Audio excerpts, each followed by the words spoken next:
Монголын улсын спорт сонирхтын холбооноос өсвөр үе эдэрчүүдийн улсын аврах шалгаруулах 34 дахь удаагийн тэмцээнийг Орхон аймгийн Эрдэнэт хотод амжилттай зохион байгууллаа. Тэмцээнийг багийн дүнгээр Альфа орчлон клубын баг тамирчид тэргүүлсэн байна. Орхон аймгийн Эрдэнэт хотын Хангард спортын ордны усан санд өсвөр үе эдэрчүүдийн улсын аврагын тэмцээн 4 өдрийн турш болж өндөрлөө. Тэмцээнд 31 клубын 7-оос 18 насны 600 гаруй өсвөрийн тамирчид хурд хүчээс сөрөн өрсөлдлөө. Тэмцээний сүүлийн өдөр Альфа орчлон клубын тамирчин Жавхлан спортын дэд мастер цолны боловсрол хангасан юм.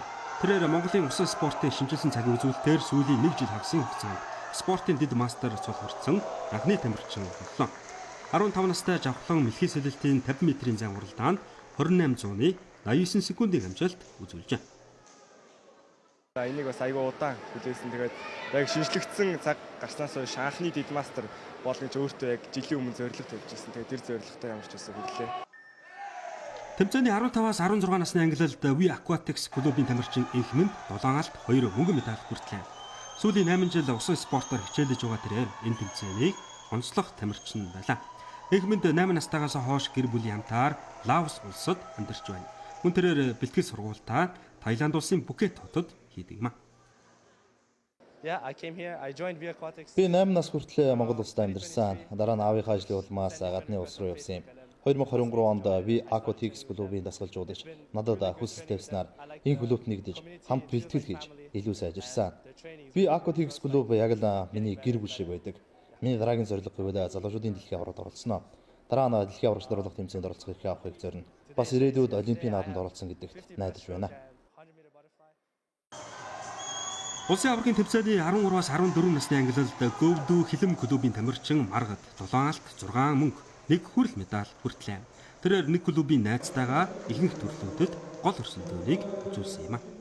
Өмнө жил би улсын аврагаас 0 медальтай гарч ирсэн. Тэгээ одоо энэ тэмцээнээс 14 медаль авлаа. 200 хүртэл би мөнгө авч манай отгон тамир манай яг өрсөлдөгч маань алт авсан. Тэгээд 50 мэлхий дээр бол түүх хийсэн. Отгон тамир бит хоёр 1-р байранд 33-97 гэсэн цагаар яг тэмцсэн 1-р байранд. Найзтайгаа өрсөлдөгч өстой гоё санагдаж байна. Ягаад гэвэл бит хоёр дандаа гээд өрсөлдөөр явдаг. Тэгээд хин нь хоцсон хамаагүй би бинтгээр гоё харьцаал байждаг.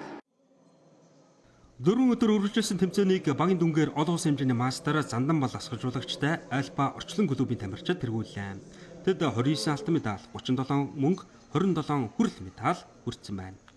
Хүүхдүүд маань хувийн амжилт болон цагийн амжилтууд маш сайн эхэлж чадлаа. Энэ бол одоо тамирчин хүний цагаа ахиулна гэдэг бол маш том амжилт. Дээр нь бол багийн нийлбэр дүнгээр алтан медаль, мөнгө хүрлээр тэргүүлж чадлаа.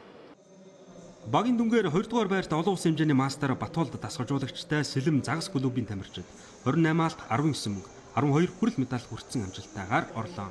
Харин Говьдүү хилэм клубын тамирчид 28 алтан медаль, 19 мөнгө, 12 хүрэл медаль хүртэж 3 дугаар байрт шалгарсан байна. Мөн ирээдүйтэй тамирчны шагналыг Говьдүү хилэм клубын өсвөрийн тамирчин Бэлгүүн хүртлээ.